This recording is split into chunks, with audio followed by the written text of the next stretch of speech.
আমাদের বিয়ের আগে নানান ধরনের প্রশ্ন জাগে। আমরা কোন ধরনের জীবনসঙ্গী খুঁজবো?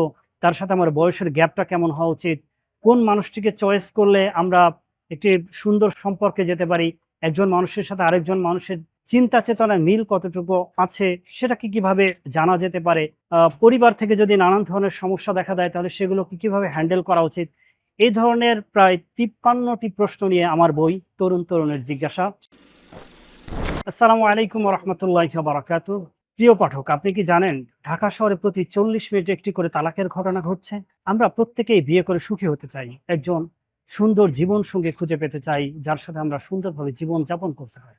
আমরা বিয়ের আগে অনেক সময় পাত্র বা পাত্রীকে নিজে থেকে চয়েস করি এবং মনে করি এই মানুষটিকে পেলে আমরা জীবনে অনেক সুখী হতে পারবো।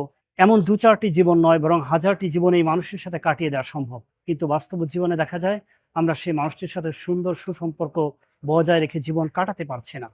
আমাদের বিয়ের আগে নানান ধরনের প্রশ্ন জাগে। আমরা কোন ধরনের জীবনসঙ্গী খুঁজবো?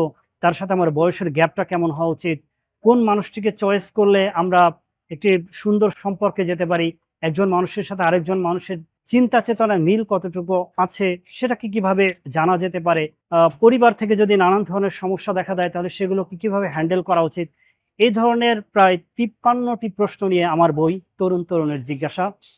আপনারা এই বইটি jazeera.com থেকে সংগ্রহ করতে পারেন। তাছাড়া বইমেলা থেকে সংগ্রহ করতে পারেন, পেনফিল্ড প্রকাশনী থেকে ১৮০ নং স্টলে। আর আপনারা jazeera.shop থেকেও সংগ্রহ করতে পারেন। আপনাদেরকে বইটি সংগ্রহ করার জন্য অনুরোধ করছি।